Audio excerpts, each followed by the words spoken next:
नमस्कार बच्चों, सबको नमस्कार। मैं आशा करता हूं आप सभी लोगों ने मुख्य परीक्षा में अपनी अपेक्षा के अनुरूप प्रदर्शन किया होगा और आपकी सफलता के लिए मैं भगवान से प्रार्थना भी करता हूं कि आप लोग सफल रहें, आस्था आईएएस का नाम करें आप लोग। बच्चों, मैं धनंजय सिंह आपके साथ आज जो मुख्य परीक्षा में इतिहास से संबंधित सवाल पूछे गए हैं उसके बारे में हम चर्चा हमें करना है।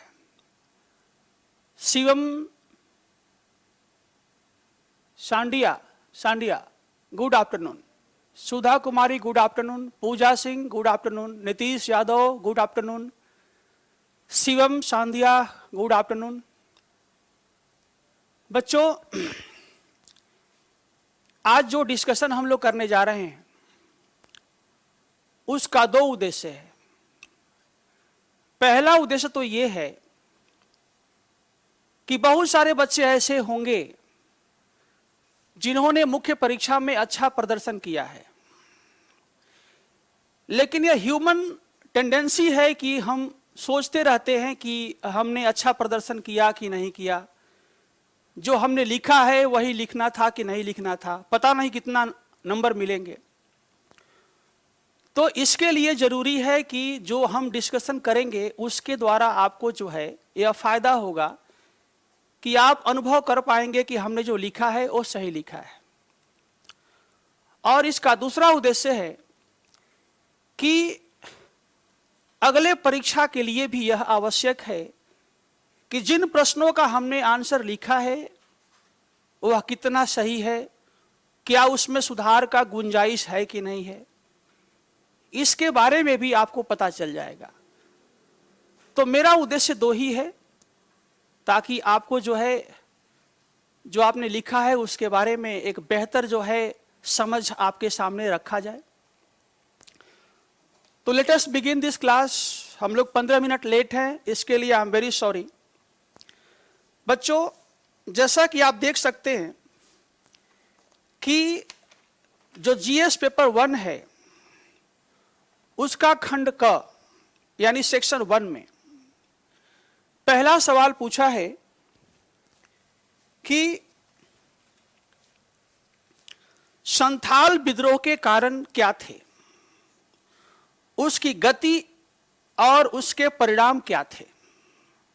What were the causes of Santhal revolt and what were its course and outcome? Let us take this question.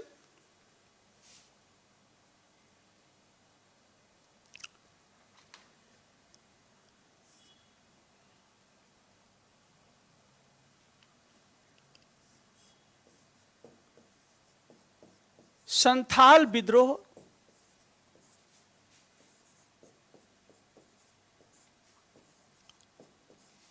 के कारण नंबर 1, नंबर 2, संथाल विद्रोह की गति means development of major events, यानी मुख्य घटनाओं का विकास क्रम। गति का मतलब मुख्य घटनाओं का विकास क्रम। और तीसरा है इसका परिणाम, मीन्स इट्स आउटकम,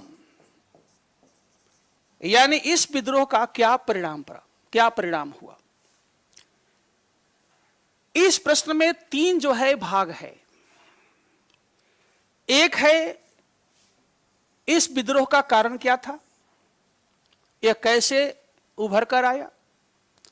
दूसरा है कि इस विद्रोह के दौरान घटनाक्रम का विकास किस तरह से हुआ। और तीसरा है इस विद्रोह का परिणाम क्या थे। ध्यान दीजिए, सबसे पहले आप काम करेंगे कि आपको इस प्रश्न का जो आंसर लिखना है तो सबसे पहले आपको एक ब्रीफ इंट्रो देना चाहिए, एक ब्रीफ परिचय देना चाहिए। उस परिचय में क्या क्या रहेगा? नंबर 1, संथाल विद्रोह का समय क्या है, इट्स टाइम क्या है। नंबर 2, इसका क्षेत्र क्या है, इसका रीजन क्या है। और नंबर 3, इस विद्रोह का मुख्य नेतृत्व कौन कौन से हैं, यानी इस विद्रोह का नेतृत्व यानी लीडरशिप। सबसे पहले आंसर में इसी बात को आपको मेंशन करना होगा, आप किए भी होंगे। इस ब्रीफ इंट्रो में आप बताएंगे कि 1855 और 56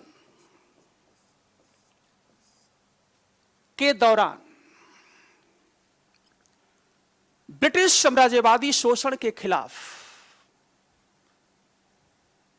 संथाल आदिवासियों के द्वारा एक सशक्त विद्रोह भागलपुर से राजमहल पहाड़ी के बीच के क्षेत्र, जिसे हम दामने कोह कहते हैं, दामने कोह कहां पर है? भागलपुर और राजमहल पहाड़ी के बीच का क्षेत्र में 2 संथाली नेताओं के द्वारा, सिद्धू और कान्हू, एक विद्रोह उभर कर आया जिसे आधुनिक भारत के इतिहास में संथाल विद्रोह की संज्ञा दी जाती है। इस तरह से आपका इंट्रो जो है समाप्त हो गया, क्योंकि आपने तीनों चीज को मेंशन किया। इसका टाइम क्या है, नंबर 1, ओके मुकेश। नंबर 2, इसका रीजन क्या है, और नंबर 3, इसका नेतृत्व क्या है, इसका लीडरशिप क्या है। ठीक।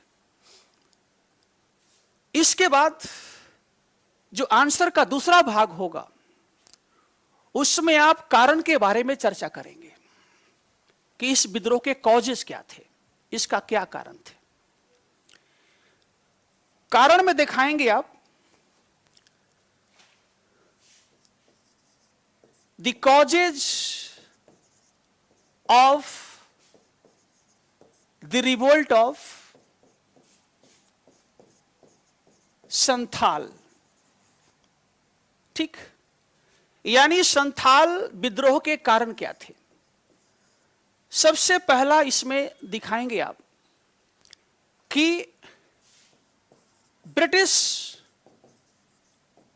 इंपीरियल इकोनॉमिक पॉलिसी, यानी ब्रिटिश सरकार की साम्राज्यवादी आर्थिक नीतियां, इसमें आप दिखाएंगे कि ब्रिटिश साम्राज्य के विस्तार के क्रम में जब कंपनी के क्षेत्र का विस्तार जनजातीय क्षेत्रों में भी होने लगा, यानी पहाड़ी और पठारी क्षेत्रों में भी होने लगा, तो ब्रिटिश सरकार के द्वारा अपनी शोषणकारी आर्थिक नीतियों को जनजातीय क्षेत्रों में भी आरोपित किया गया। जैसे जमींदारी सिस्टम,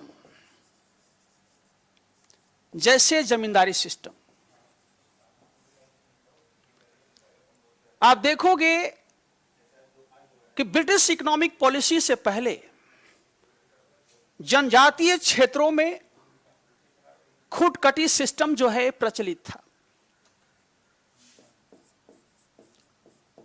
खुटकटी सिस्टम जो है प्रचलित था, जिसका अर्थ होता है the collective ownership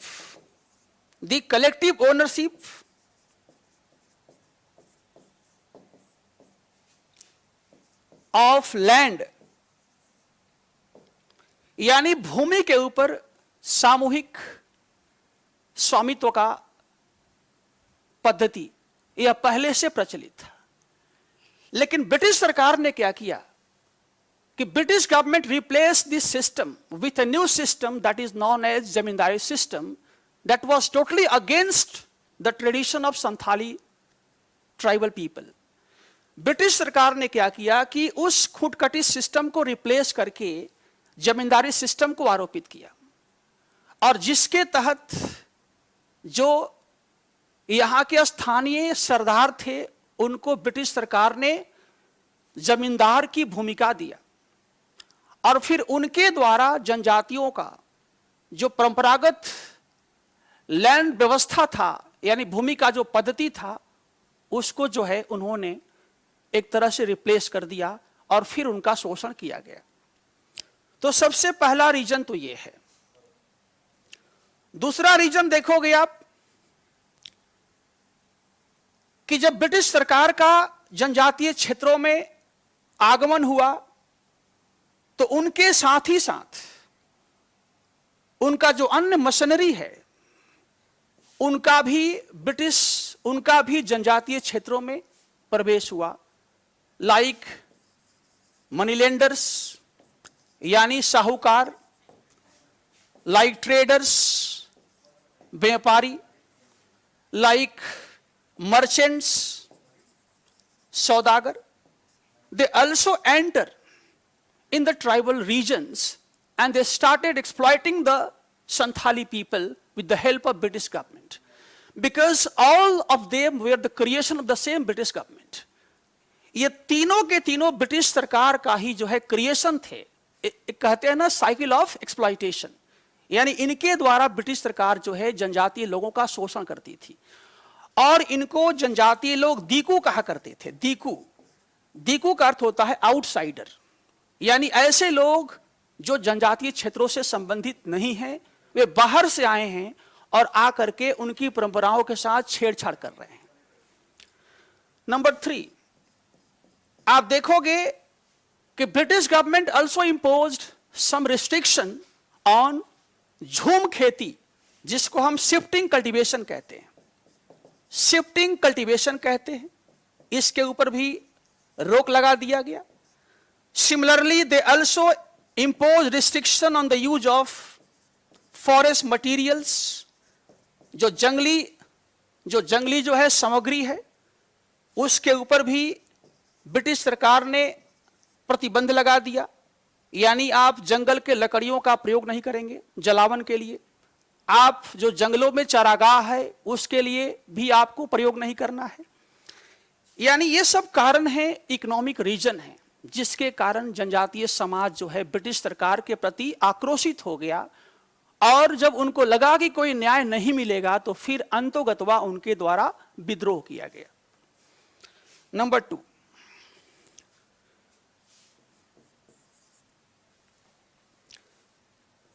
the exploitative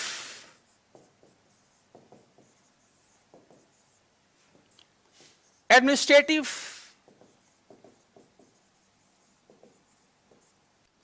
plus police plus judicial system of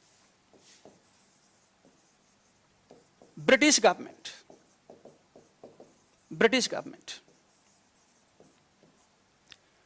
British सरकार ने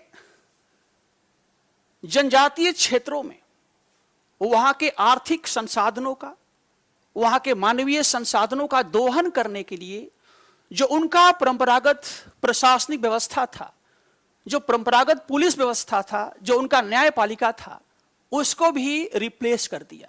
जैसे आप देखोगे कि संथालियों में उनका जो पंचायत था उसको कहते थे पुरहा पंचायत। ये जनजातियों का पंचायती सिस्टम था, जिसमें मिलजुल करके उनके द्वारा एक स्वायत्ता के साथ अपने क्षेत्र में शासन किया जाता था। बाहरी कोई हस्तक्षेप नहीं हुआ करता था। ध्यान देना, शिवम मैं बताऊंगा, सब बताऊंगा, ठीक।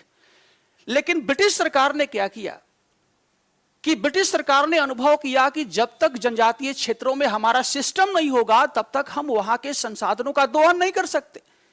इस वजह से उन्होंने क्या किया कि on the name of modernisation आधुनिकता के नाम पर they implanted what their own system.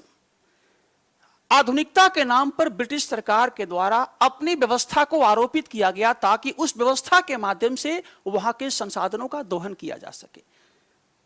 इस बात को लेकर के भी जनजातीय समाजों में आक्रोश था, भय था कि आखिर सरकार चाहती क्या है। Next, the reactionary policy of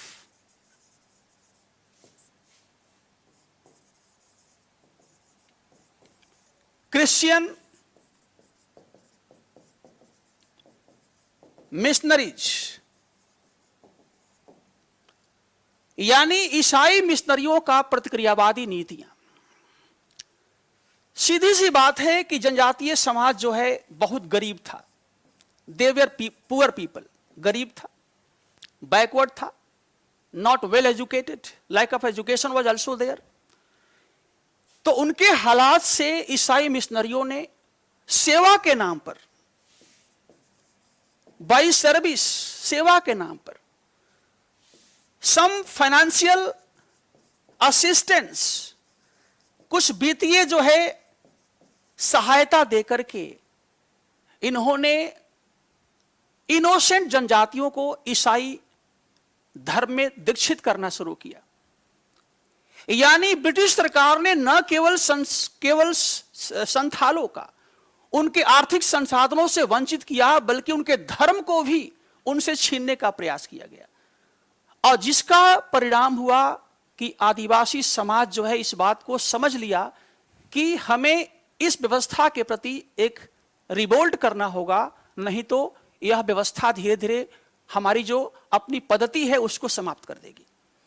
तो सब मिलाकर के आप कह सकते हैं कि Santhal revolt was not okay against a single reason, it was a logical culmination of many regions which collectively led together to create this revolt against British Empire. इसलिए हम कह सकते हैं कि संथाल विद्रोह किसी एक विशेष कारण का उपज नहीं था। उस विद्रोह के पृष्ठभूमि में कई कारण थे जो सामूहिक रूप से इस विद्रोह के लिए एक पृष्ठभूमि का निर्माण किए। ठीक, अब अगला सवाल है कि the course of Santhal revolt, यानी संथाल रिवोल्ट का कोर्स क्या है, इसकी गति क्या है। आप देखोगे सीधू हो गया, कान्हू हो गया, भैरव हो गया,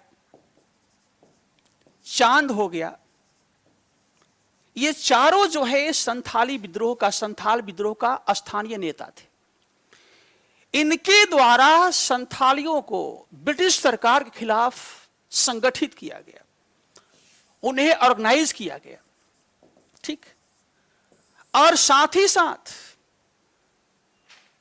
जिन जिन लोगों के द्वारा, जिन व्यवस्थाओं के द्वारा संथालियों का शोषण हो रहा था, उनके ऊपर इन्होंने हिंसात्मक रूप से आक्रमण भी किया। जैसे पुलिस स्टेशन हुआ, डाक व्यवस्था हुआ, जितने सरकारी उपक्रम थे उनके ऊपर, ठीक है, यानी जितने दीकू थे उनके ऊपर इन्होंने हिंसात्मक आक्रमण किया। ठीक, लेकिन चूंकि इनके पास लड़ाई करने के लिए, संघर्ष करने के लिए इनके पास संसाधनों का अभाव था। नंबर एक, इनके पास एक बेहतर संगठन नहीं था। नंबर टू, इनके पास एक बेहतर आइडियोलॉजी नहीं था कि हम इस विद्रोह के बाद क्या करेंगे। नंबर फोर, इनके पास लड़ाई के लिए बेहतर उपकरण नहीं था और इनको समाज के अन्य वर्गों से पर्याप्त सहायता भी प्राप्त नहीं था, जिसका परिणाम हुआ कि ब्रिटिश सरकार जो है इस विद्रोह को दमन कर दिया। This revolt was ruthlessly suppressed by British government, okay, and once again brought the whole region within the ambit of British empire. और इस तरह से ब्रिटिश सरकार ने इस पूरे क्षेत्र को एक बार फिर अपने स्वामित्व में लाने में सफल रही। तो ये आपका एक तरह से कोर्स के बारे में इन बातों का आपको उल्लेख करना होगा। लास्ट पॉइंट है, इसका परिणाम क्या हुआ।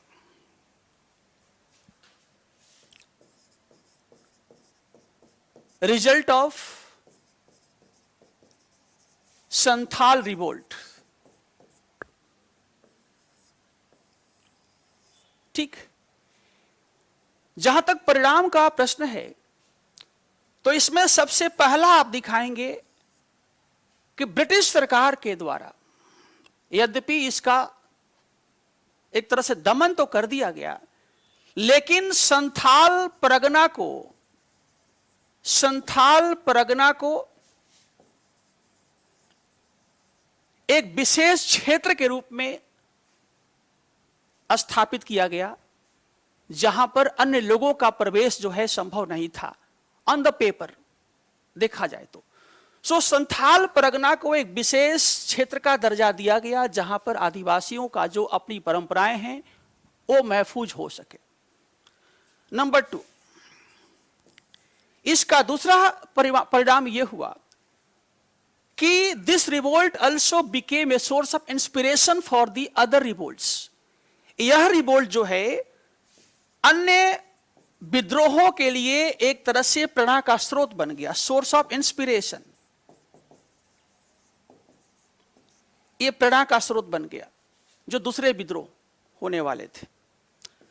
नंबर 3,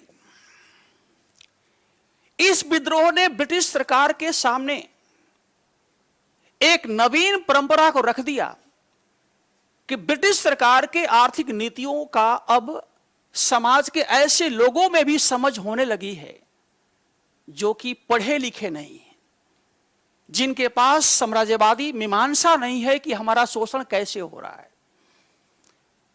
एक तरह से हम कह सकते हैं कि this revolt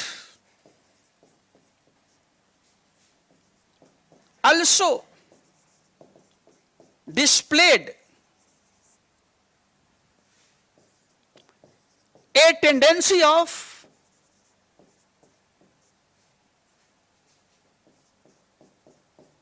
opposition to the imperial system। इस विद्रोह ने ब्रिटिश साम्राज्यवाद के विरुद्ध एक संघर्ष की परंपरा को रखा। ठीक है, यानी हम ये कह सकते हैं कि साम्राज्यवाद के खिलाफ जो विद्रोह की भावना थी वह एक ऐसे समाज में दिखाई देने लगी जो कि मुख्य धारा से कटा हुआ समाज था। ध्यान देना, तो इन चीजों को जो है आपको उल्लेख करना चाहिए था। और हां, मैंने पहले भी कहा था कि जब संथाल विद्रोह के बारे में आप लिखते हैं या किसी विद्रोह के बारे में लिखते हैं तो मैप का प्रयोग जो है अवश्य करें। मैप का प्रयोग अवश्य करें, जिसके माध्यम से यह पता चलता है कि भाई बच्चा जो है रटा नहीं है, वह चीजों को समझता है कि रिवोल्ट का एपी सेंटर कहां था, है ना, इसका उसके पास समझ है। ठीक है, अब आइए दूसरा क्वेश्चन है, बिरसा आंदोलन की विशेषताओं की समीक्षा कीजिए। Examine the characteristics of Birsa movement. Birsa आंदोलन की विशेषताओं की समीक्षा कीजिए। देखिए,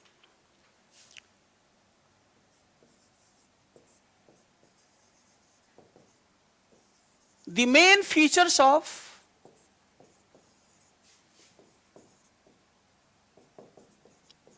बिरसा मूवमेंट। ये आपका क्वेश्चन नंबर 2 है। इसमें सबसे पहले आप दिखाएंगे कि जो बिरसा मूवमेंट है इसका बैकग्राउंड क्या है, यानी बिरसा मूवमेंट का पृष्ठभूमि क्या है। सबसे पहले आपको इस बात को उल्लेख करना चाहिए। ठीक, इसके बाद फिर आप दिखाएंगे इसके बाद अब दिखाएंगे कि the main features of Birsa movement. इसके बाद आप प्रश्न पर आएंगे, बिरसा मूवमेंट। और इसके बाद नंबर 3 एक आप कंक्लूजन देंगे, एक निष्कर्ष देंगे। ध्यान दीजिए। तो आइए हम ब्रीफ में समझते हैं कि बिरसा मूवमेंट का, बिरसा आंदोलन का मुख्य पृष्ठभूमि क्या है। देखिए, सबसे पहले आप देखेंगे कि बिरसा मुंडा जो है इस आंदोलन के नायक हैं,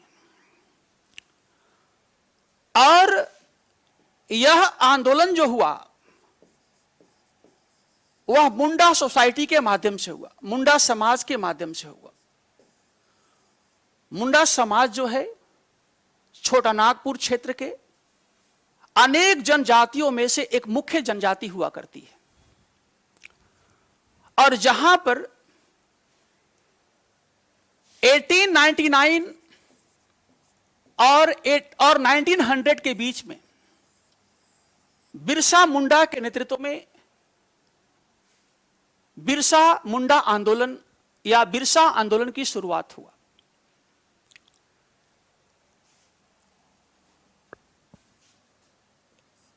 यह आंदोलन in the beginning it was only A social, cultural plus religious reform movement. Reform movement यानी शुरुआती दौर में बिरसा आंदोलन एक पॉलिटिकल मूवमेंट नहीं था, यह एक सामाजिक, सांस्कृतिक और धार्मिक सुधारवादी आंदोलन था। इसमें कहीं राजनीति नहीं था। इस दौरान देखोगे कि Birsa Munda who was born in 1875 at चालकंद in छोटा नागपुर रीजन, 1875 के दौर में बिरसा मुंडा का जन्म क्या है? नो नो नो, अलग से दे दीजिएगा, ठीक है, कोई दिक्कत, अलग से दे देंगे हम, ठीक है। 1875 में बिरसा मुंडा का जन्म चालकंद के क्षेत्र में हुआ था, जो कि आज के समय में रांची का क्षेत्र है, छोटा नागपुर का क्षेत्र है। And in his childhood Birsa Munda had got English education. Birsa Munda अपने शुरुआती दौर में उनको इंग्लिश शिक्षा भी प्राप्त था। उन्हें हिंदू धर्म के वैष्णव संप्रदाय के साथ ही साथ ईसाई धर्म का भी ज्ञान था। जैसा कि आप देखेंगे कि आनंद पांडे उनका गुरु थे, जिन्होंने वैष्णव धर्म के बारे में उनको शिक्षा दीक्षा दिया। तो शुरुआती दौर में इनका उद्देश्य था कि जो मुंडा समाज में विसंगतियां हैं, जो डिस्पैरिटी है, जो सुपरटिशन है, उसको समाप्त किया जाए। जैसा कि आप देखेंगे कि बिरसा मुंडा ने एक तरह से उपदेश दिया कि हमें जो है एक देवता का पूजा करना चाहिए। It means he was supporter of monotheism. Monotheism, जैसा कि उन्होंने कहा कि हमें कई देवताओं को छोड़ करके एक देवता का पूजा करना चाहिए, और जिसको उन्होंने सिंह बोंगा कहा। सिंह बोंगा का मतलब, बोंगा का मतलब एक देवता, उनका अपना देवता, ट्राइबल गॉड, ठीक। साथ ही साथ जनजातीय समाज में जो नशाखोरी था, उनके द्वारा नशाखोरी का ही विरोध किया गया, और भी जो जीर्ण शीर्ण परंपराएं थी उनको भी समाप्त करने की बात कहा गया। It means in the beginning his main objective was to bring about some changes in his own society. He was making all effort to bring his tribal people on the path of progress. Okay. But the condition before him was not favorable to bring about all these changes. लेकिन उनके सामने जो समस्याएं थी, जो पृष्ठभूमि था, वह उनके विचारों को ट्रांसलेट करने के लिए अनुकूल नहीं था।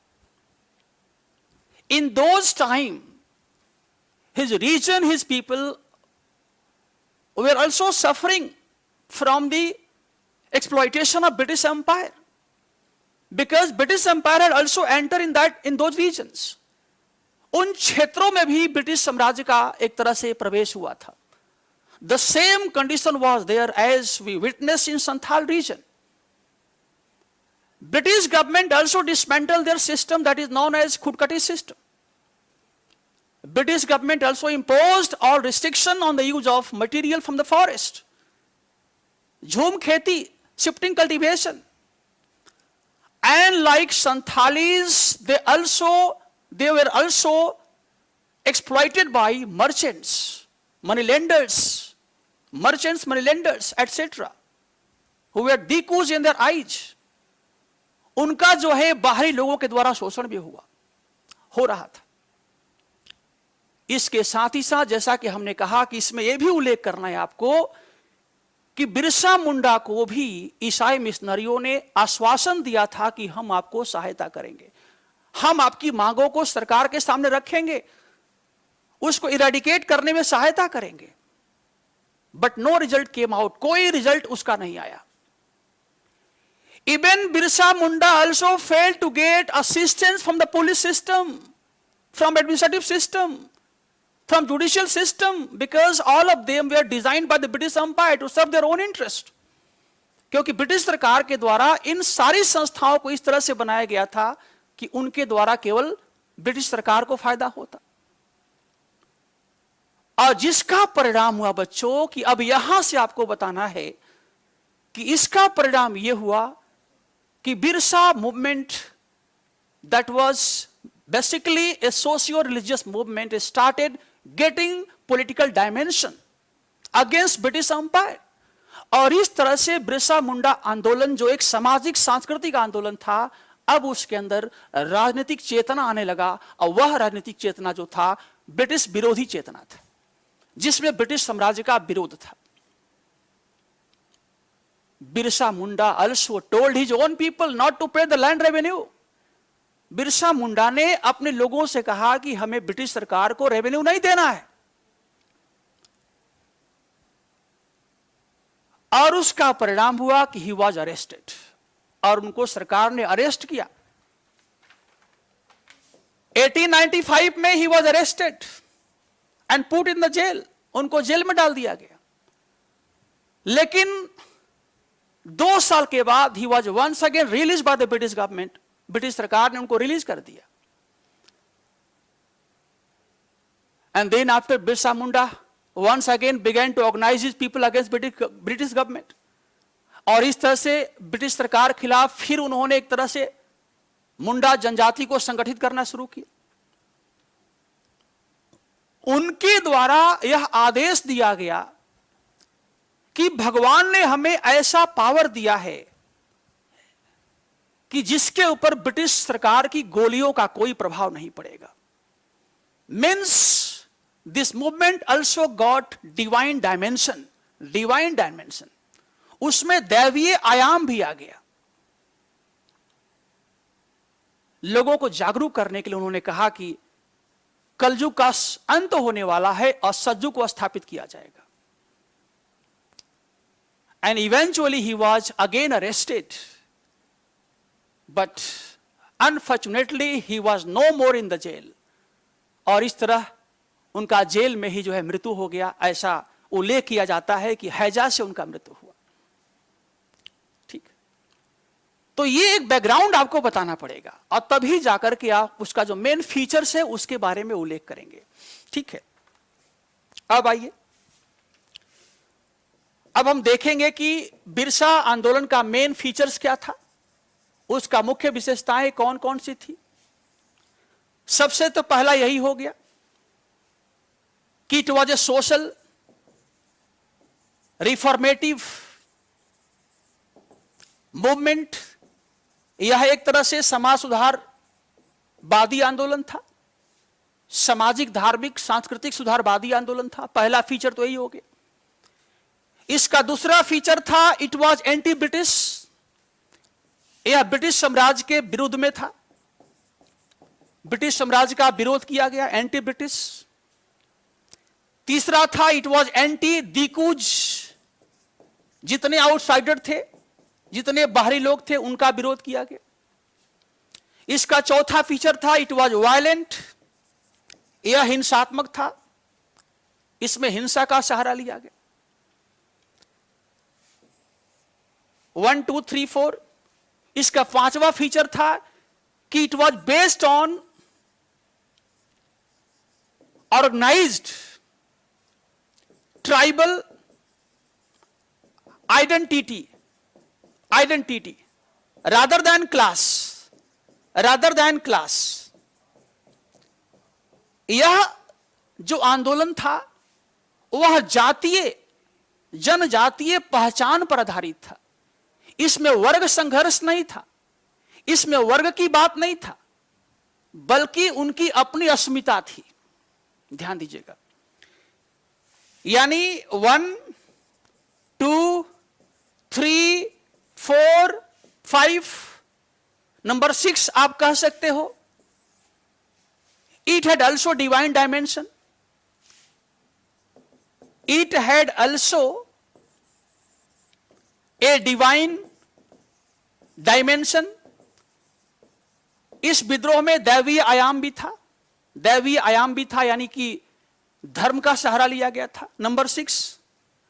नंबर 7 आप कह सकते हो, it was not against all dikus, यह सारे दिकुओं के खिलाफ नहीं था, यह केवल उन दिकुओं का विरोध करता था जो ब्रिटिश सरकार को शोषण करने में सहायता कर रहे थे, जैसे मनीलेंडर्स हो गए, जैसे जमींदार्स हो गए, जैसे आप ट्रेडर्स कह सकते हो, मर्चेंट्स हो गए।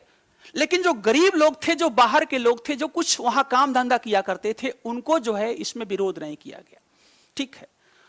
और नंबर 7 देखोगे, इसका 7 फीचर्स हो सकता है कि इसमें अपने पहले के परंपराओं को रिस्टोर करने की प्रवृत्ति थी। मीन्स उनका मिशन था टू रेस्टोर देयर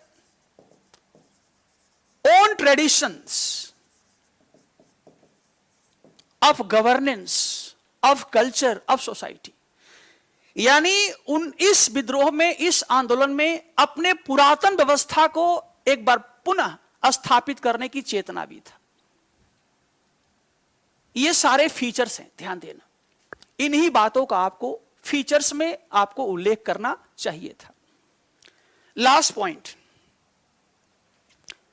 पॉइंट आपको दिखाना था कि बिरसा मूवमेंट आंदोलन का लिमिटेशंस क्या क्या है, इसका क्या क्या सीमाएं हैं, क्योंकि प्रत्येक आंसर में आपको थोड़ा सा जो कमियां हैं, जो वीकनेसेस हैं, जो लिमिटेशंस हैं, उनको भी आपको एक्सप्लेन करना चाहिए, पूछे या ना पूछे। तो लिमिटेशंस में कह सकते हो, नंबर 1, इट वॉज लोकलाइज्ड, यह स्थानीय था, यह विद्रोह, यह आंदोलन स्थानीय था। नंबर 2, आप कह सकते हो, it was not well organised, यह पूरी तरह से संगठित नहीं था, नॉट वेल ऑर्गेनाइज्ड। ये भी इसका सीमाएं हैं। नंबर 3 कह सकते हो, नंबर 3, लैक ऑफ रिसोर्सेज, संसाधनों की कमी भी है, संसाधनों की कमी भी है। Number 4, lack of modern ideology, इसमें आधुनिक विचारधारा का अभाव भी है। और नंबर 5, इसमें दिखा सकते हो, इट वाज वायलेंट, यह जो है एक तरह से हिंसात्मक है। तो these are the main limitations of Birsa movement. Okay, and you have to explain all these limitations at the end of your answer. आपके आंसर के लास्ट में इन चीजों का उल्लेख आपको करना चाहिए था। इसके बाद अंतिम जो भाग बचता है किसी भी आंसर का, वह कंक्लूजन बचता है। वह बचता है conclusion.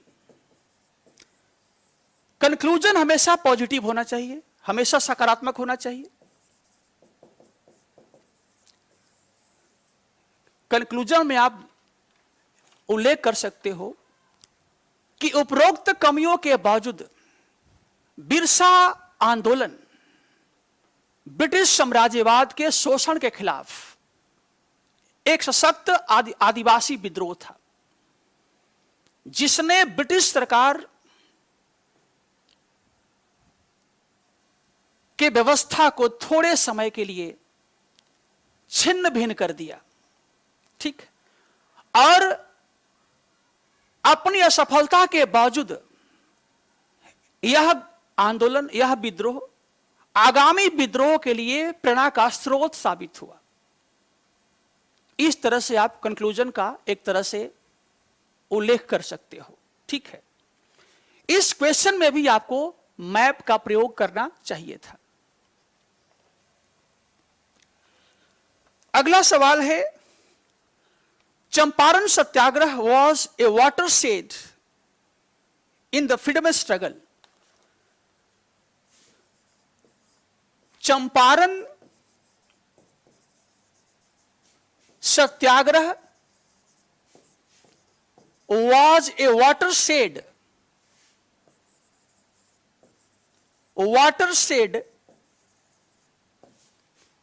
in the freedom struggle। अभी एग्जाम से पहले हम लोग जब क्लास ले रहे थे उस समय इन सारी जो है, इन जितने भी क्वेश्चंस आए हैं मुझे याद है कि हमने क्लास में चर्चा किया था। देखिए, चंपारण सत्याग्रह स्वाधीनता संघर्ष का एक निर्णायक मोड़ था, स्पष्ट कीजिए। इस प्रश्न को आप दो भागों में बांट देंगे। सबसे पहला भाग है कि व्हाट इज चंपारण सत्याग्रह, और नंबर टू कि how this Satyagraha became a watershed in Indian struggle for independence, और किस तरह से यह भारत के स्वतंत्रता संग्राम में एक निर्णायक मोड़ साबित हुआ। ये यहां पर दो प्रश्न है हमारे पास। तो सबसे पहले हमें क्या करना था कि चंपारण सत्याग्रह का एक परिचय देना था, एक परिचय अथवा एक बैकग्राउंड देना चाहिए था कि चंपारण सत्याग्रह जो हुआ उसके पीछे क्या कारण थे, यानी यहां पर क्या प्रॉब्लम्स था, यहां किसान जो है किस व्यवस्था से परेशान थे और किस लिए उन्होंने गांधी जी को आमंत्रित किया। तो सबसे पहले जो मेन प्रॉब्लम्स है उसको देंगे आप। इसके बाद फिर आप देंगे रोल ऑफ गांधी, इसमें गांधी का रोल क्या है, और फिर तीसरा बनेगा कि यह सत्याग्रह भारतीय राष्ट्रीय आंदोलन में एक निर्णायक मोड़ साबित कैसे हुआ, उसके बारे में नंबर 3 हो गया। और नंबर 4 जो है आप देंगे कंक्लूजन देंगे, यहां पर एक निष्कर्ष देंगे। तो आइए जरा इस प्रश्न के बारे में हम थोड़ा सा चर्चा करते हैं। देखिए, जैसा कि आप जानते हैं कि ब्रिटिश काल में चंपारण के क्षेत्र में एक सिस्टम जो है प्रचलित था, दैट इज नॉन एज तीन कठिया सिस्टम। तीन कठिया सिस्टम जो है प्रचलित था, और इसी खिलाफ गांधी ने अपना सत्याग्रह किया था। इस सिस्टम में क्या था कि जितने ब्रिटिश इंडिगो प्लांटर्स हुआ करते थे, यानी नील बगान के मालिक हुआ करते थे यूरोपियन लोग, उन्होंने यहां के स्थानीय किसानों से एक अनुबंध किया था, बलपूर्वक अनुबंध किया था, कॉन्ट्रैक्ट, जिसमें कहा गया था कि प्रत्येक 1 बीघा में उसके तीसरे भाग में नील का खेती करना था। Means peasants were told by them to cultivate at least indigo in 3 काठा of every 1 बीघा। प्रत्येक 1 बीघा में उनको एटलीस्ट जो है 3 कट्ठा में इंडिगो का, नील का खेती करना था। ठीक, जबकि यहां किसान नील का खेती नहीं करना चाहते थे। इसके बाद क्या हुआ कि 19वीं सेंचुरी के लास्ट दौर में रासायनिक नील का खोज हो गया। जैसा कि आप जानते हैं, बिस्मार्क जर्मनी का है, वहां पर रासायनिक नील का आविष्कार हुआ था, खोज हुआ था, जिसको बिस्मार्क ब्राउन भी कहते हैं, जिसको बिस्मार्क ब्राउन भी कहते हैं। It was a chemical Indigo, यह रासायनिक नील था, और जिसके कारण जो प्राकृतिक नील था उसका बाजार में मांग कम होने लगा, क्योंकि यह महंगा भी था। और उसका परिणाम यह हुआ कि जितने ब्रिटिश प्लांटर्स थे उनको नील की खेती में उनका इंटरेस्ट कम होने लगा, क्योंकि उनके लिए लाभदायक नहीं हुआ। इस कंडीशन में इन्होंने यह दबाव बनाया कि जो किसान नील की खेती करने से संबंधित जो अनुबंध है उससे मुक्त होना चाहते हैं तो उनके लिए एक कंपनसेशन देना पड़ेगा, उनको एक तरह से क्षतिपूर्ति राशि देना पड़ेगा, जो किसानों की बस की बात नहीं था। इसी बैकग्राउंड में राजकुमार शुक्ल, a peasant from Champaran, he went to Lucknow in 1916. In 1916, at the time of Lucknow session of Congress, and Gandhi ji was also there. He made effort to meet Gandhi and persuade him to visit Champaran to help them in the eradication of all these problems. राजकुमार शुक्ल 1916 में Lucknow session of Congress जब हो रहा था, वहां वे जाते हैं और गांधी के सामने अपनी समस्याओं को रखते हैं और उनसे अनुरोध करते हैं कि गांधी जी चंपारण के क्षेत्र में यात्रा करें, यहां की समस्याओं को देखें, ठीक है,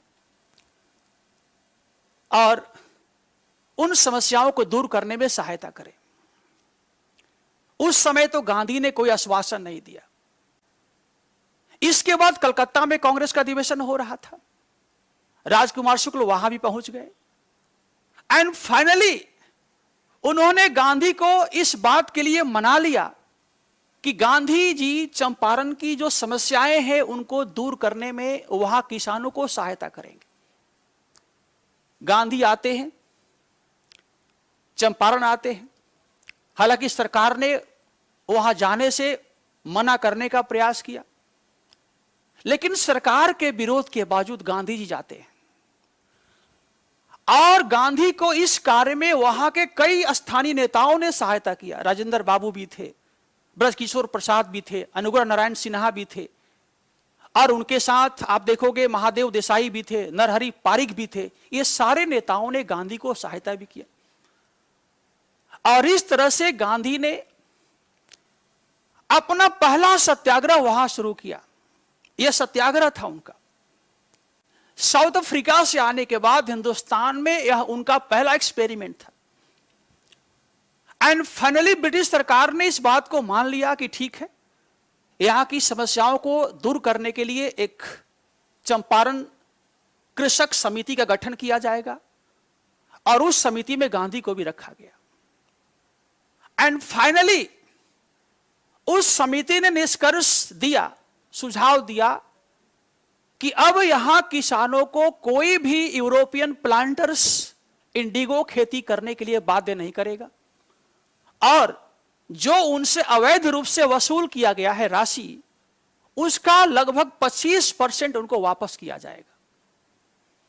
सोचिए बच्चों, इन सारी बातों का सबसे पहले आपको इस क्वेश्चन में उल्लेख करना था and then after you have to write कि how did this Satyagraha led by Gandhi come to become a watershed in Indian freedom struggle. और फिर आप इस बात का उल्लेख करेंगे कि यह सत्याग्रह किस तरह से भारतीय राष्ट्रीय आंदोलन में एक निर्णायक मोड़ बन गया।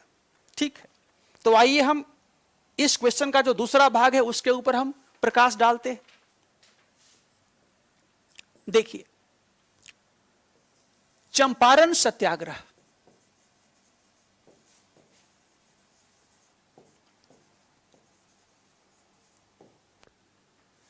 इसका सबसे पहला महत्व था कि Gandhi came back to India in January 1915 from South Africa. Gandhi ji South Africa से जनवरी 1915 में आते हैं और आने के बाद भारत में चंपारण उनका पहला एक्सपेरिमेंट था। It was the first experiment of Gandhi ji of his own invented technique of movement known as satyagraha. उनका सत्याग्रह का सिद्धांत का पहला जो है यह एक तरह से एक्सपेरिमेंट था, प्रयोग था जो सफल रहा। तो सबसे पहला इसका महत्व तो यही हुआ। और बाद के समय में देखोगे कि Gandhi adopted the same experiment in all the movements he led. और बाद में जितने भी आंदोलन गांधी ने किया उन सारे आंदोलनों में गांधी ने इस पद्धति का प्रयोग किया। नंबर 2, 1915 से पहले भारतीय राष्ट्रीय कांग्रेस का जो आधार था, सामाजिक आधार था, it was confined to urban regions. यह नगरीय क्षेत्रों तक सीमित था। इसमें गांव के लोग सम्मिलित नहीं थे। जो कांग्रेस का सेशन था उसमें पढ़े लिखे लोगों की भागीदारी थी। The poor people, the peasants they are not a part of the Congress since 1885। First time Gandhi ji connected peasants of India with a movement led by him. पहली बार गांधी ने गांव के लोगों को अपने सत्याग्रह से जोड़ने का प्रयास किया। And thereby he fully convinced. और इसके द्वारा गांधी ने अनुभव किया कि आगामी समय में राष्ट्रवादी आंदोलन का यही आधार बनेगा। आप देखिए, in 1920 non cooperation movement, in 1930 civil disobedience movement, in 1942 quit India movements. It was peasant who made Gandhian movements a great success. ये किसान थे जिन्होंने सारे गांधीवादी आंदोलनों में केंद्रीय भूमिका निभाई। यह इसका दूसरा जो है सबसे बड़ा मोड़ था, जो पहली बार गांव का लोग, आप जानते हैं गांधी के जो बायोग्राफर है Louis Fischer, he was American journalist, उसने अपनी किताब में लिखा है जब गांधी ने राजकुमार शुक्ल को देखा लखनऊ में तो उन्होंने क्या कहा। लुई फिशर से उन्होंने कहा कि मैं एक ऐसा व्यक्ति से मैंने मिला है जो देखने में किसान लगता है, उसका वस्त्र गंदे हैं। सोचिए, यानी इसका दूसरा सबसे बड़ा जो इंपैक्ट रहा वो ये रहा कि इसने किसानों को राष्ट्रवादी आंदोलन से जोड़ा। पीजेंट्स,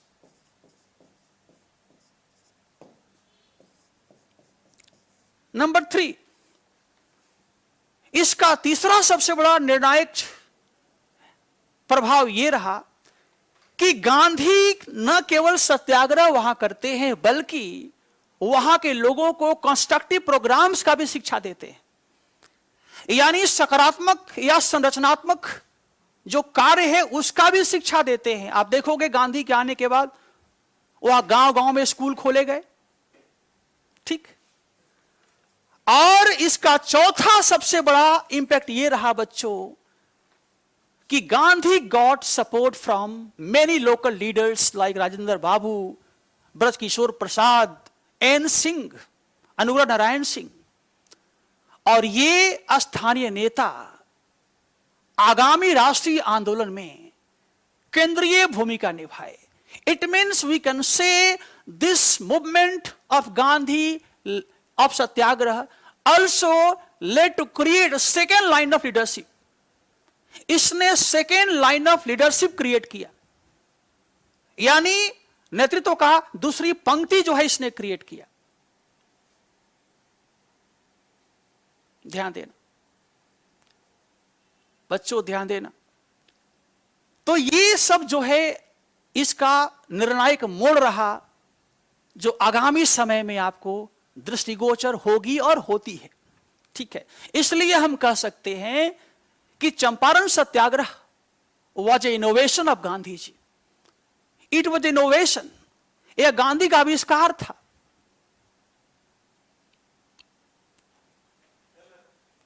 कटा है, हो जाएगा। चलिए बच्चों, अब मैं अगला पॉइंट लेता हूं। अगला पॉइंट है नेहरू व्यू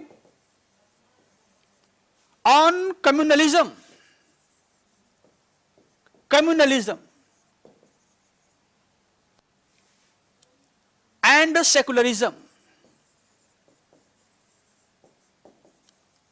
एंड सेकुलरिज्म, ये हमारा चौथा क्वेश्चन है। यानी धर्मनिरपेक्षता और सांप्रदायिकता। सांप्रदायिकता के ऊपर पंडित नेहरू का विचारधारा क्या है, ध्यान दीजिए। सबसे पहले आप करेंगे कि नेहरू को सबसे पहले आपको जानना होगा। नेहरू जी 1889 टू 1964, इनका फैमिली बैकग्राउंड क्या है,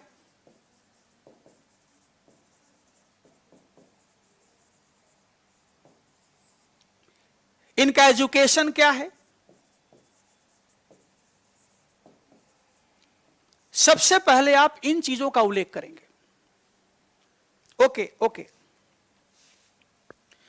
मैंने कहा कि सबसे पहले नेहरू का जो बैकग्राउंड है वो क्या है, यानी उनका पारिवारिक पृष्ठभूमि कैसा है। सबसे पहले इसके बारे में बताएंगे। उनका एजुकेशन क्या है, इसके बारे में बताएंगे। और तब जाकर के आप उनका थॉट क्या है उसके बारे में बता सकते हैं। बिना पृष्ठभूमि जाने हुए किसी व्यक्ति का थॉट क्या है, उसका आइडियोलॉजी क्या है, उसके बारे में चिंतन करना, उल्लेख करना संभव नहीं। तो ध्यान देना, यदि हम नेहरू जी का बैकग्राउंड देखते हैं तो हमने देखा कि he was son of Motilal Nehru. Motilal Nehru A popular advocate of Allahabad. इनका जन्म एक ऐसे समृद्ध परिवार में हुआ था। इनका पिता जो है पंडित मोतीलाल नेहरू अपने जमाने का एक प्रसिद्ध वकील थे, इलाहाबाद का बहुत नामी वकील थे। आर्थिक संसाधन इनके पास हर तरह से मौजूद था। और पंडित मोतीलाल नेहरू जो है himself he was a great intellectual. Motilal Nehru was himself a great intellectual and he was also a great secular person. Motilal Nehru जो है एक बड़े बुद्धिजीवी हुआ करते थे और उनका सोच खुद ही रैशनल सोच था। ही was a man of rationalism. वह तर्क बुद्धिवादी थे पंडित मोतीलाल नेहरू। ध्यान देना, उन्होंने रीजन पर अधिक बल दिया, रैशनल आदमी थे। दूसरी बात कि पंडित नेहरू का एजुकेशन कैम्ब्रिज में हुआ, इंग्लैंड में हुआ। यानी इंग्लैंड का मतलब western civilisation that was itself based on rationalism. पश्चिमी सभ्यता में शिक्षा दीक्षा उनका हुआ, और पश्चिम का मतलब है science education, English education that was based on scientism, rationalism जो तर्क बुद्धिवाद पर आधारित था। It means by birth Nehru got a legacy of rationalism. Nehru का जो पारिवारिक पृष्ठभूमि है उसने उनको एक ऐसा आधार दिया, एक ऐसा बैकग्राउंड दिया जिसमें बुद्धिवाद को अधिक महत्व प्रदान किया गया। Means he was rationalist person. बुद्धिवादी व्यक्ति थे। अब देखिए, अब हम लेंगे कि नेहरू का सोच जो है सांप्रदायिकता पर और सेकुलरिज्म पर क्या था। देखिए, नंबर 1, अनलाइक गांधी जी, गांधी के विपरीत नेहरू जी का जो सोच था, it was based on reason, it was based on reason, यह तर्क पर आधारित था। And so he was not emotional person, और इसलिए नेहरू जी भावुक आदमी नहीं थे, rather he was a rational person, बुद्धिवादी व्यक्ति थे। नंबर 2, धार्मिक क्षेत्र में नेहरू का मानना था कि जो रिलीजन है, जो धर्म है, वह एक पर्सनल कन्विक्शन होता है, वह एक पर्सनल कन्विक्शन होता है, वह व्यक्ति का व्यक्तिगत सोच होता है, हर व्यक्ति का अपना अपना कन्विक्शन है।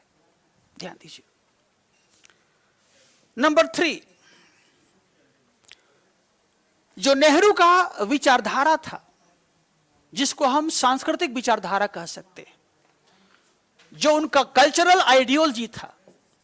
बच्चों ध्यान देना, जो सांस्कृतिक विचारधारा है उसी में धार्मिक आएगा, संस्कृति से धर्म अलग नहीं है।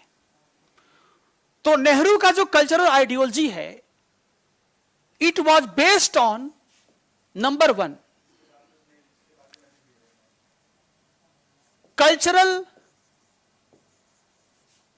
डाइवर्सिटी। नेहरू का जो विचारधारा था सांस्कृतिक, वह सांस्कृतिक बहुलवाद पर आधारित था, बहुलवाद पर आधारित, सांस्कृतिक बहुलवाद पर आधारित था। और दूसरा, उसमें सिंथेसिस की भी भावना थी, यानी उसमें संश्लेषण का भी अंश था, संश्लेषण का भी उसमें अंश था। ध्यान देना, पहला हो गया कल्चरल डाइवर्सिटी और दूसरा हो गया सिंथेसिस। ये दोनों नेहरू का जो सांस्कृतिक विचारधारा है उसका आधार है। It means Nehru seem to be similar, okay, with Tagore in the context of his cultural ideology। यानी नेहरू का जो विचारधारा है उसमें हम देखते हैं कि गुरुवर रविन्द्रनाथ टैगोर की तरह उसमें समानता दिखाई दे रहा है। टैगोर का विचारधारा भी यही था, बहुलवाद और संश्लेषण की भावना। टैगोर भी यही मानते थे। यानी पंडित नेहरू विवेकानंद से, बिपिन चंद्र पाल से प्रभावित नहीं, स्वामी दयानंद से प्रभावित नहीं, क्योंकि उनके विचारों में हमें कहीं ना कहीं धर्म का अंश दिखाई देता है। He was following the philosophy of Tagore that was itself based on diversity and synthesis। इसलिए हम कह सकते हैं कि पंडित नेहरू ने धर्म के बारे में जो विचारधारा का प्रतिपादन किया, that was based on secularism। उसमें किसी धर्म के प्रति एक विशेष आसक्ति दिखाने का प्रयास नहीं किया गया। आप देखोगे कि नेहरू का गांधी के साथ कई मुद्दों पर मतभेद दिखाई देता है। उसमें ये भी एक मुद्दा था। ध्यान देना, ठीक है। आप देखिए बच्चों, आप देखोगे कि एनबी खरे जो है हिंदू महासभा के प्रेसिडेंट हैं। हिंदू महासभा के प्रेसिडेंट एनबी खरे, हिंदू महासभा ड्यूरिंग 1950 1950 के दौर में एनबी खरे जो है वो हिंदू महासभा के प्रेसिडेंट थे। उन्होंने नेहरू के बारे में क्या कमेंट किया, यहां पर देखने लायक है। देखिए, एनबी खरे ने कहा कि Nehru is a Christian bye education,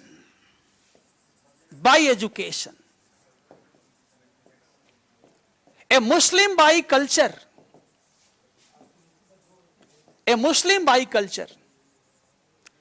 and ए हिंदू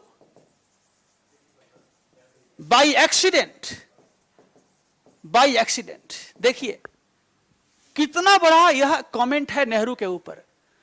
पंडित नेहरू जो है शिक्षा से ईसाई है, वह संस्कृति से मुस्लिम है और दुर्घटना से हिंदू है। यह कमेंट किया एनबी खरे ने कि पंडित नेहरू जो है दुर्घटनावश हिंदू हो गया।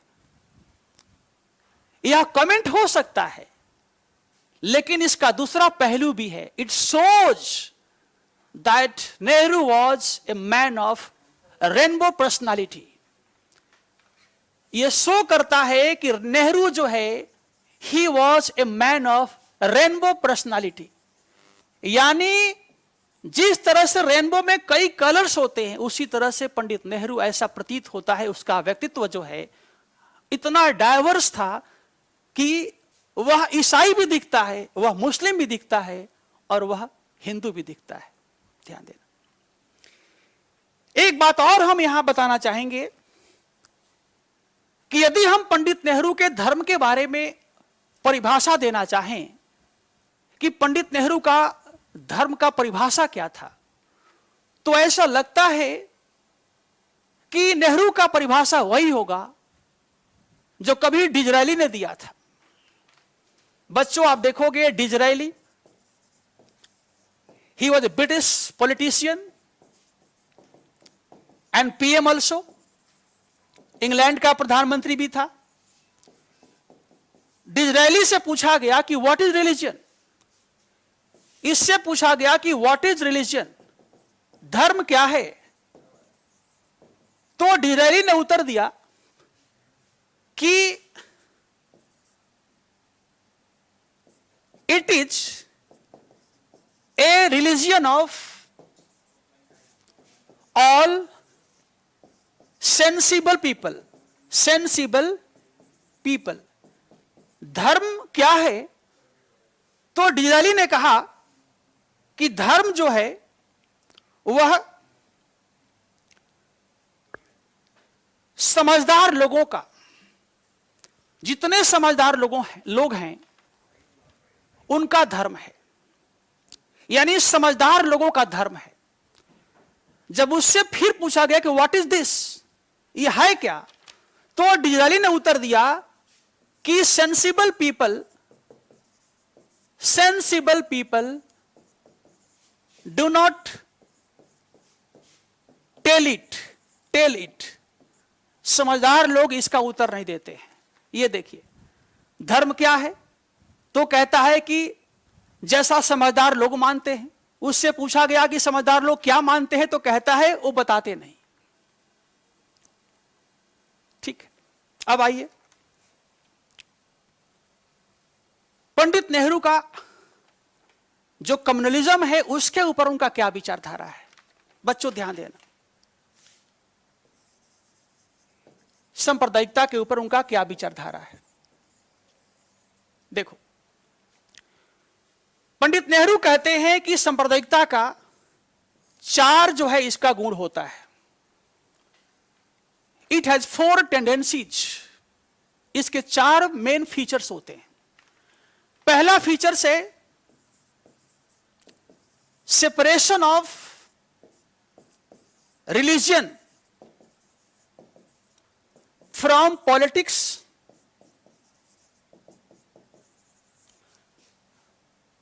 political areas and all non-religious areas। इन्होंने कहा कि सांप्रदायिकता का पहला फीचर्स है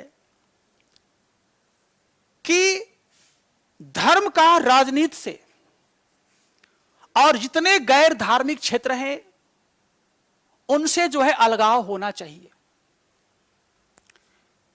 इनसे दूसरा पूछा गया, इसका दूसरा आधार क्या है? उन्होंने कहा कि सेपरेशन ऑफ ए स्टेट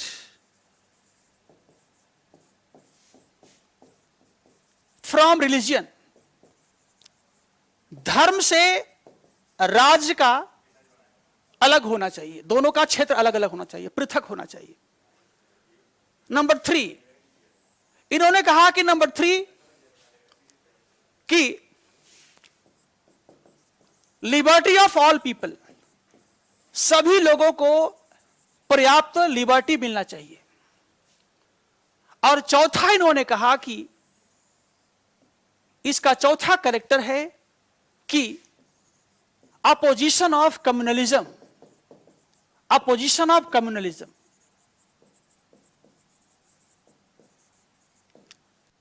सांप्रदायिकता का हमें विरोध करना चाहिए। यानी पंडित नेहरू का जो सेकुलरिज्म है वह इन चारों बातों से संचालित होता है।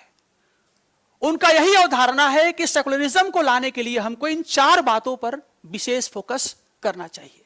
ध्यान देना। अब जरा एक पॉइंट और लेते हैं। आप देखोगे कि 1927 से पहले, बिफोर 1927, पंडित नेहरू का सांप्रदायिकता पर जो विचार है वह उतना स्पष्ट नहीं, इतना डिफाइंड नहीं। बस उन्होंने इस रूप में कहा कि हमें जो है अन्य धर्मों का विरोध नहीं करना चाहिए, हिंदू और मुस्लिम को मिलकर के साम्राज्यवाद का विरोध करना चाहिए। यानी before 1927 he was not well organised, okay, on his ideology of secularism against communalism.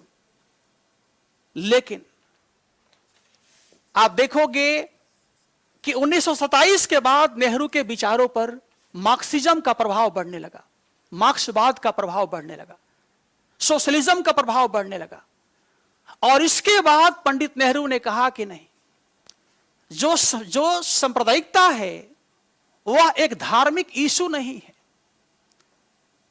उसका एक सामाजिक, आर्थिक, राजनीतिक और सांस्कृतिक पृष्ठभूमि है। और जब तक हम उस पृष्ठभूमि पर प्रहार नहीं करेंगे तब तक हम इसका एक तरह से विरोध नहीं कर सकते। इसके बाद देखोगे कि Pandit Nehru has written many articles on communalism. उन्होंने सांप्रदायिकता पर कई लेख उन्होंने लिखा। जैसे एग्जाम्पल मैं बताता हूं, इन 1937 पंडित नेहरू ने कहा, लिखा है कि सांप्रदायिकता का जो विचारधारा है उसका मुख्य मांग यह होता है कि हिंदू और मुस्लिम ये दोनों समुदाय एक अलग अलग पृथक समुदाय हैं। ये दोनों एक सेपरेट ग्रुप हैं, एक पृथक ग्रुप हैं, जो अपने अपने सामाजिक और आर्थिक हितों को बढ़ावा देने की बात करते हैं। और इन दोनों के बीच संबंध ऐसे होता है जैसे दो देशों के बीच होता है। इन दोनों ग्रुपों के बीच संबंध ऐसे होता है जो दो देशों के बीच होता है। ध्यान देना। इसके बाद पंडित नेहरू 1955 में फिर लिखते हैं कि जो कम्युनलिज्म है वो क्या है। उन्होंने कहा कि it is a politics, it is a politics, sorry,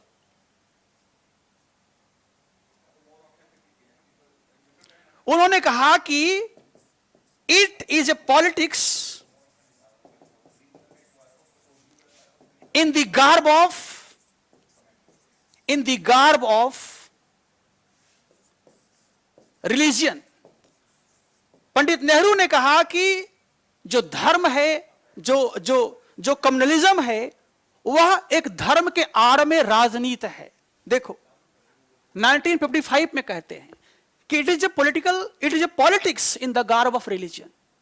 यह किसी धर्म के भेष में एक राजनीति है जो दो धर्मों के बीच या कई धर्मों के बीच यह एक तरह से क्या शत्रुता को पैदा करता है, संघर्ष को पैदा करता है। ध्यान देना। तो सब मिलाकर के आपको लिखना होगा कि शुरुआती दौर में पंडित नेहरू का जो विचारधारा है वह सांप्रदायिकता का, मीमांसा पर आधारित नहीं है।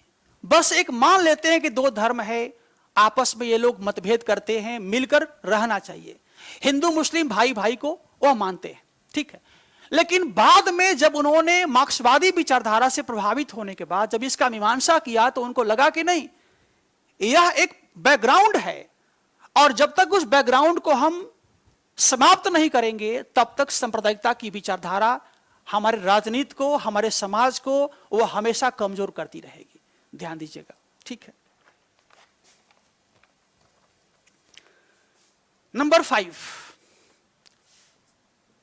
पांचवा क्वेश्चन है, bring out the main features of Patna कलम। पटना कलम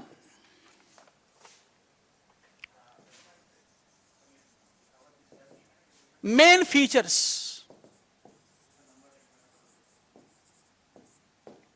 देखिए, इस प्रश्न का जो आंसर का फॉर्मेट बनेगा उसमें सबसे पहले आप बताएंगे इसका बैकग्राउंड, इसका बैकग्राउंड बताएंगे नंबर 1। बैकग्राउंड के बाद इट्स मेन फीचर्स बताएंगे, ठीक, और लास्ट में कंक्लूजन बताएंगे। यानी इस प्रश्न को आप 3 भागों में बांट देंगे। ध्यान दीजिए। तो आइए सबसे पहले हम बैकग्राउंड को देखते हैं। इसमें बताओगे कि 1707 के बाद, औरंगजेब के मृत्यु के बाद, जब मुगल साम्राज्य का विघटन होने लगा तो वहां से जितने कलाकार थे उनको जो है राजकीय संरक्षण जो प्राप्त होता था वह मिलना बंद हो गया, और जिसका परिणाम हुआ कि जितने मुगल चित्रकार थे राजकीय संरक्षण के खोज में साम्राज्य के अन्य क्षेत्रों में उनका जो है प्रवेश होने लगा, उनका आगमन होने लगा। उसी क्रम में कुछ ऐसे चित्रकार भी थे जो बिहार के क्षेत्रों में जिनका आगमन होता है, लेकिन चूंकि ब्रिटिश साम्राज्य का विस्तार हो रहा था, पलासी का वार हो चुका था, बक्सर का वार हो चुका था, तो अब कोई ऐसा स्थानीय यहां पर राज्य नहीं था जो उनको संरक्षण प्रदान कर सके, और इस कारण से ये चित्रकार जो है ऐसे क्षेत्रों की ओर इनका जो है आगमन होने लगा जो उस समय व्यवसाय के केंद्र हुआ करते थे। जैसे पटना, पटना उस समय देखोगे कि एक व्यवसायिक केंद्र के रूप में उभर रहा था। ब्रिटिश कंपनी का अफीम का व्यापार हो रहा था, सोरा का व्यापार हो रहा था, सोरा जिसका बारूद में हम प्रयोग करते हैं। और उसका परिणाम हुआ कि ये सारे चित्रकार जो है पटना में आकर के एक तरह से अपना राजकीय संरक्षण तो मिला नहीं, तो संरक्षण के खोज में ये पटना के आसपास आकर के बसने लगे, संगठित होने लगे। और यहां पर इनको संरक्षण जो दिया वह कोई राजा नहीं था। They got patronage in the hand of traders, some rich persons, British officials, इनके हाथों में इनको संरक्षण प्राप्त हुआ। व्यापारी, व्यवसायी, ब्रिटिश प्रशासक है ना, जो कला प्रेमी थे, उनके द्वारा संरक्षण दिया गया। तो सब मिलाकर के हम देखते हैं कि जो इसका बैकग्राउंड है इसमें 3 डायमेंशन हमें दिखाई देता है। इट मीन्स पटना कलम is a confluence of 3 traditions. One was Mughals, second was Europeans, and third was local traditions. अस्थाई जो परंपराएं थी वो पटना कलम में 3 हमें फीचर्स दिखता है, मुगलों का, यूरोपियंस का, स्थानीय परंपराओं का। तो ये आप बैकग्राउंड बता देंगे, ठीक है। अब आइए इसका मेन फीचर्स क्या है। जहां तक मेन फीचर्स का प्रश्न है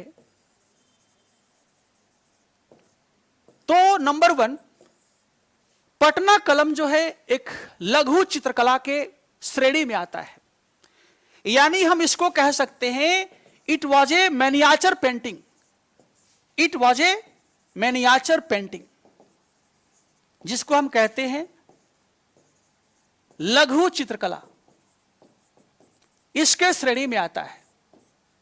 नंबर 1।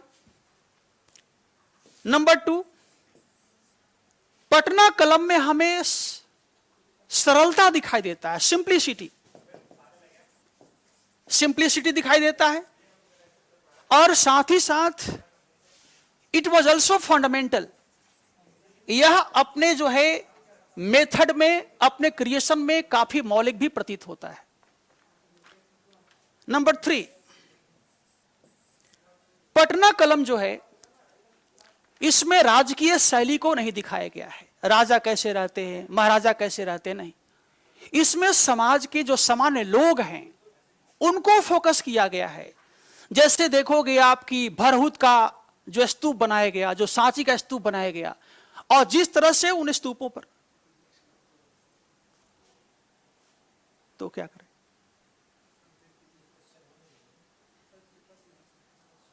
अभी करीब 20 मिनट लगेंगे,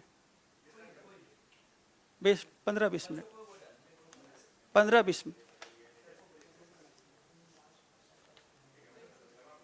15-20 मिनट, ठीक है। हाँ, इसका जो थर्ड फीचर है, हमने कहा कि इसमें जो है भारतीय समाज का जो सामान्य लोग हैं उनके जीवन को फोकस किया गया है। जैसे देखोगे कि इसमें जो है जो पीजेंट्स होते हैं, किसान हैं, उनका जनजीवन कैसा है, जो आर्टिजन्स हैं यानी दस्तकार लोग हैं, उनका जीवन कैसा है, इसके साथ ही साथ उस समय जो मीन्स ऑफ कम्युनिकेशन थे उनका जो है, जैसे बैलगाड़ी हुआ, इका गाड़ी हुआ, उसके बारे में चित्रण किया गया है। इसके बाद उस समय मदरसा है, मदरसा है, पाठशाला है, उसके बारे में फोकस किया गया है। फिर इसमें साधु संतों के बारे में फोकस किया गया है ना, बाजार के बारे में फोकस किया गया है। यानी पटना कलम के चित्रों को देखने के बाद आपको प्रतीत होगा कि हम उस तत्कालीन समय में लोग कैसे रहा करते थे, क्या करते थे, है ना, उनका परिधान क्या था, कॉस्ट्यूम क्या था, उन सब के बारे में इसके माध्यम से आप एक तरह से अनुभव कर सकते हो, उसका एक तरह से झांकी देख सकते हो।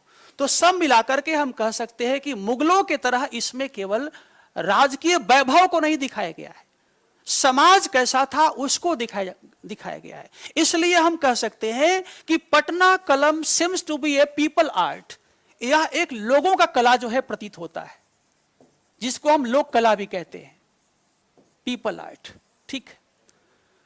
अब आइए नंबर 4। नंबर 4 फीचर्स आप देख सकते हो कि इनके द्वारा जो चित्रपट लिया गया, जिसको हम कॉन्वेस कहते हैं, यानी जिस पर चित्रांकन किया गया, उसमें कागज का प्रयोग किया गया, हाथी का दांत का प्रयोग किया गया, बाद में चमड़ों का भी प्रयोग किया गया, शीशा का प्रयोग किया गया, ठीक है। नंबर 5, पटना कलम के जो कलाकार हैं उनका जो कलर प्लानिंग है, इट वॉज नेचुरल, यह काफी प्राकृतिक है। जैसे मान लो लाह है, लाह उससे बना लिया, लाल रंग बना लिया, कालिक है, कालिक से हमने बना लिया, काला रंग बना लिया, इसके बाद नील है, नील से नीला बना लिया, सफेद है, एक विशेष तरह के मिट्टी से बनाते थे। तो इनका जो रंग योजना है वो भी काफी मौलिक है, काफी जो है स्थानीय है, उसमें कहीं भी रासायनिक पदार्थों का प्रयोग नहीं किया गया। तो ये सब फीचर्स है बच्चों, ठीक है। अब चूंकि समय का अभाव भी है, एक तरह से मेरा उद्देश्य है कि जो क्वेश्चन है उसका जो मेन उसका ढांचा है उस पर फोकस किया जाए, ठीक है। फिर क्लास के दौरान ये सारी बातें जो है होती रहेगी, ठीक है, राइट। आप देखिए, सेवक राम और हुलास लाल,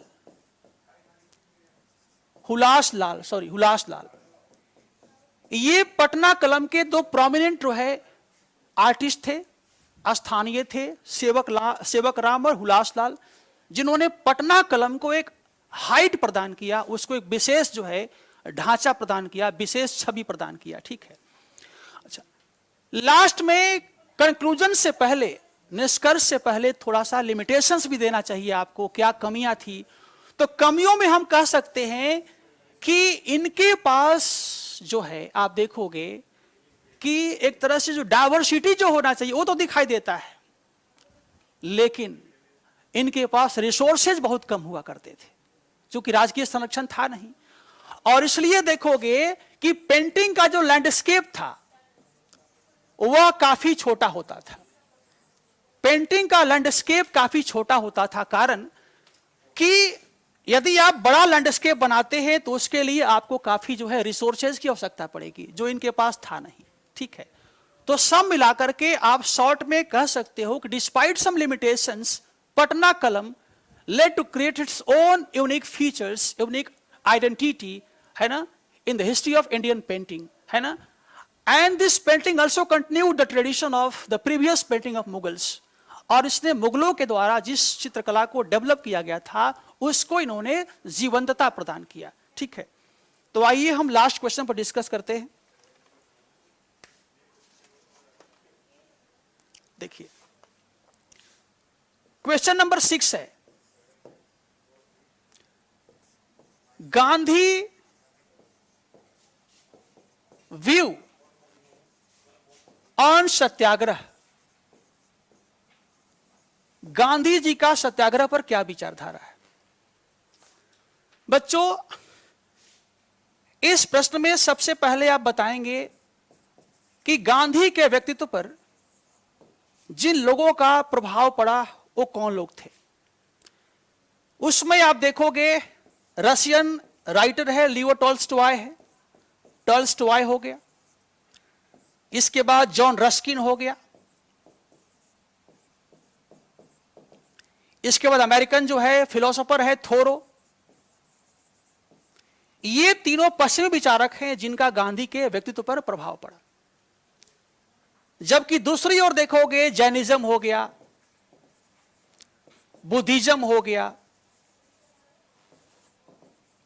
गीता हो गया, इन ग्रंथों का भी गांधी के व्यक्तित्व पर काफी गहरा प्रभाव दिखाई देता है। ठीक है, लेकिन अभी हम क्वेश्चन के ऊपर फोकस रहेंगे कि केवल उनका सत्याग्रह के संदर्भ में क्या विचारधारा है, इसको ही हम फोकस करते हैं। ठीक है, देखिए, सत्याग्रह,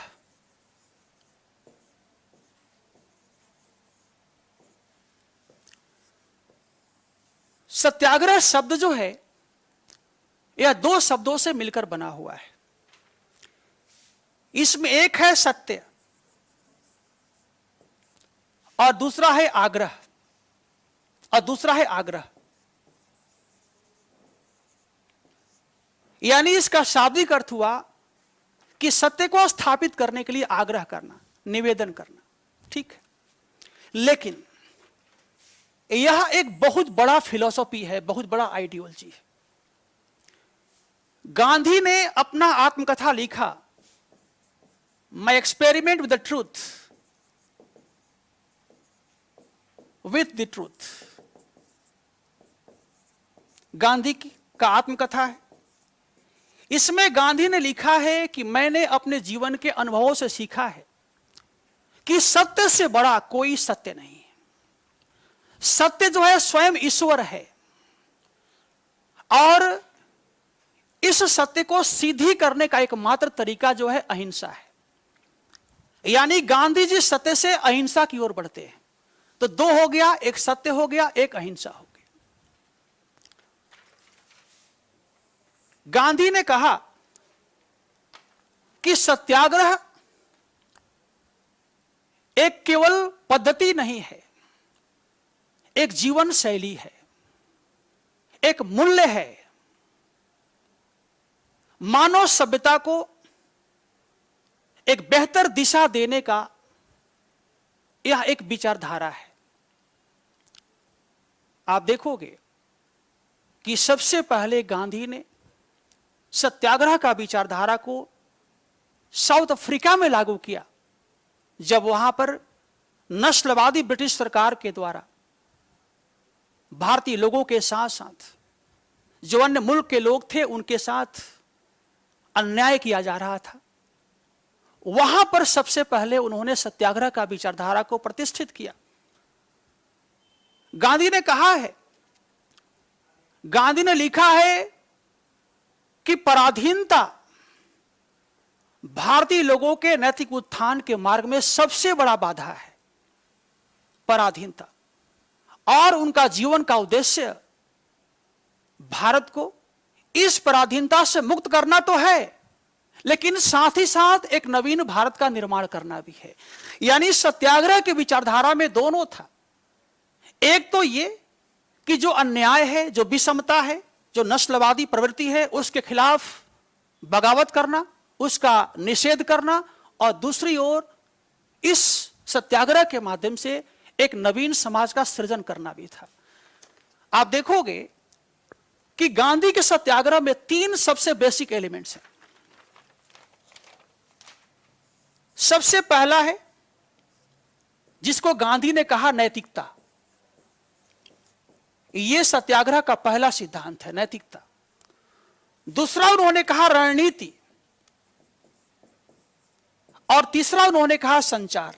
देखिए, यानी गांधी का होल फिलॉसफी जो है, it was based on the 3 ideas: morality, strategy and communication.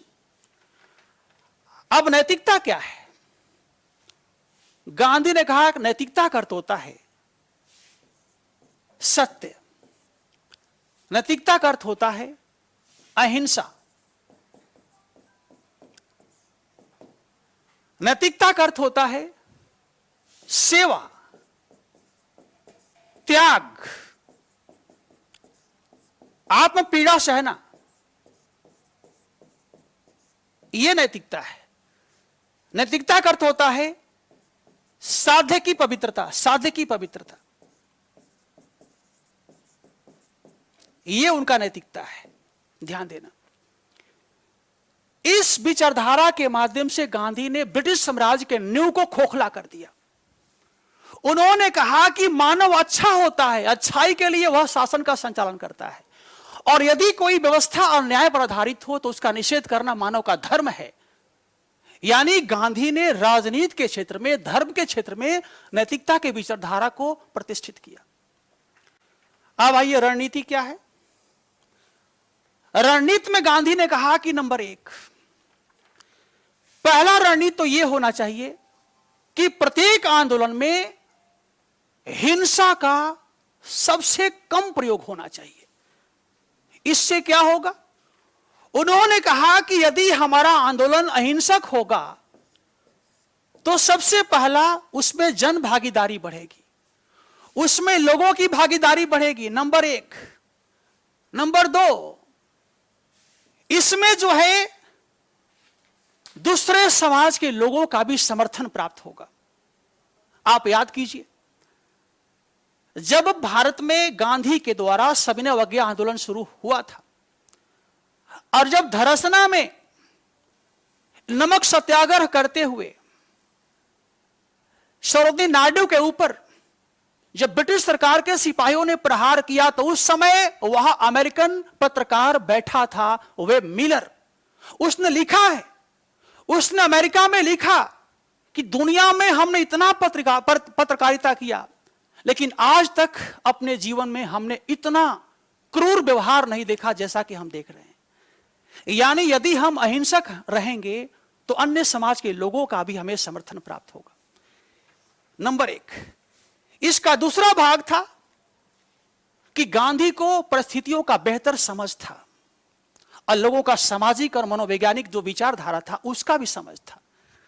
यानी आंदोलन कब होगा, कहां से होगा, कैसे चलेगा, कैसे वापस किया जाएगा, यह सब उनका एक रणनीति का भाग हुआ करता था। आप देखो, 1930 के पहले सारे लोग परेशान थे गांधी क्या करने वाले, और गांधी ने नमक का मुद्दा बना करके, नमक के मुद्दा बना करके पूरे ब्रिटिश सरकार को पंगु बना दिया किसी को पता नहीं था कि नमक के द्वारा इतना बड़ा, इतना जो है व्यापक जन आंदोलन पैदा किया जा सकता है। वो गांधी ने किया। ठीक है, तो ये उनका रणनीति था।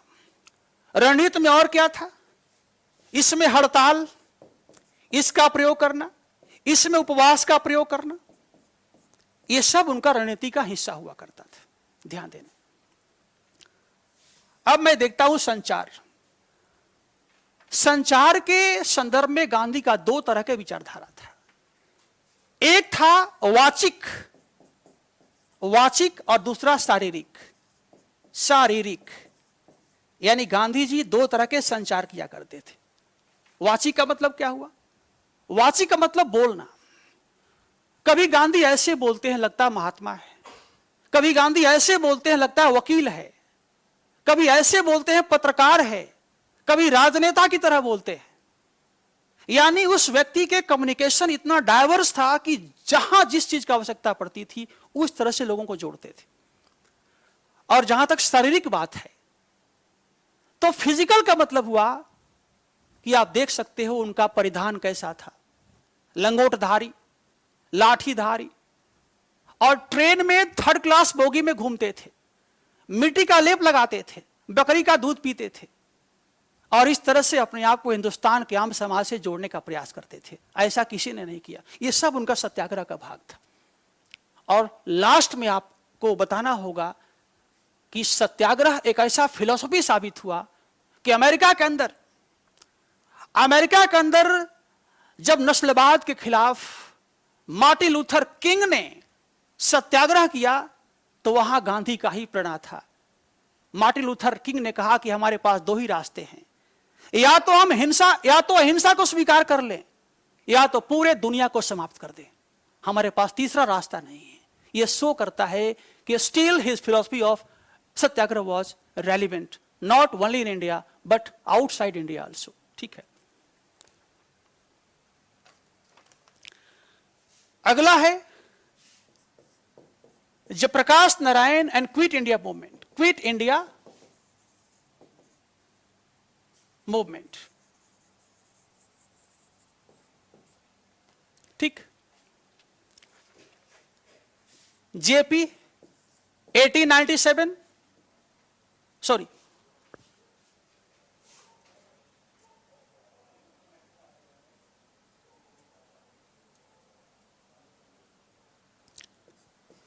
1902 to 1979।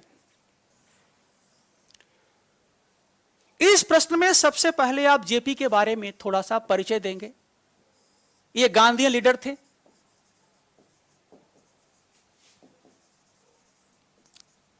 विचारधारा का स्तर पर सोशलिस्ट थे, समाजवादी भी थे। ठीक, इनके द्वारा 1946 में किताब लिखा गया टुवर्ड्स फ्रीडम,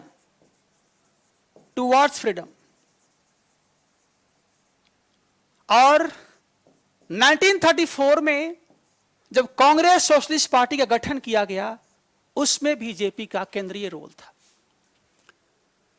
इस परिचय के बाद आप फोकस करेंगे कि क्विट इंडिया मूवमेंट में जेपी का क्या रोल था। बच्चों, आप देखोगे कि जब 8 अगस्त को भारत में 1942 की क्रांति का आह्वान किया गया तो इसका प्रभाव बिहार के क्षेत्र में भी पड़ा,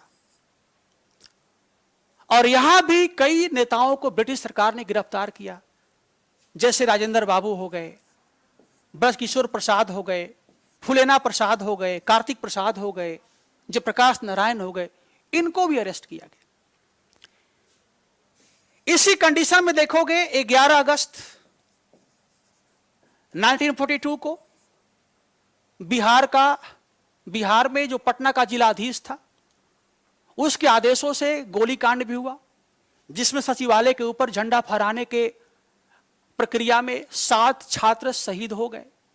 ठीक है, यानी 42 की क्रांति को ब्रिटिश सरकार ने दमन करना शुरू किया, और इस कंडीशन में संभव नहीं था कि हम खुलेआम ब्रिटिश सरकार का विरोध करें। जयप्रकाश बाबू उस समय हजारीबाग जेल में इनको कैद किया गया था, लेकिन उनके मन में राष्ट्र के लिए प्रेम भरा हुआ था। दीपावली के रात ऐसा माना जाता है कि जयप्रकाश बाबू जेल से भाग गए और नेपाल के तराई के क्षेत्र में इनके द्वारा आजाद दस्ता का गठन किया गया। आजाद दस्ता,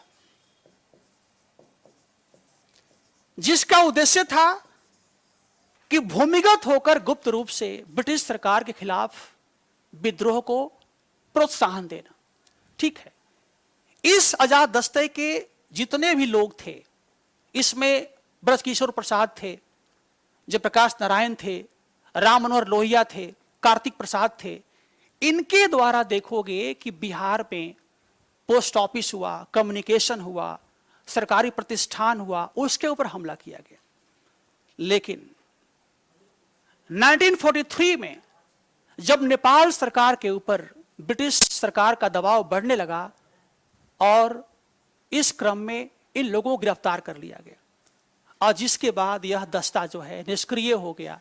लेकिन फिर भी इनके द्वारा 1942 के भारत छोड़ो आंदोलन के दौरान राष्ट्रीय आंदोलन में केंद्रीय भूमिका निभाया गया और उसी का परिणाम हुआ कि देखोगे कि अगले जो है 5 सालों के बाद भारत सरकार जो है, ब्रिटिश सरकार जो है, एक विधेयक ला करके भारतीय लोगों को लिबर्टी देने के लिए विवश हो गई। ठीक है, लास्ट है बच्चों,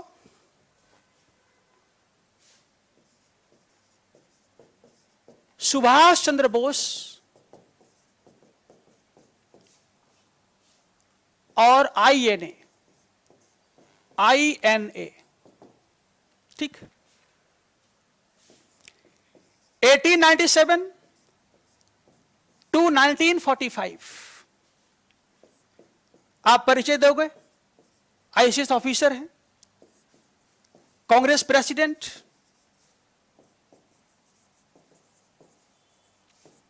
ऑफ हरिपुरा कांग्रेस 1938। इसके बाद Tripuri Congress 1939। He was also socialist, Samajwadi भी हैं।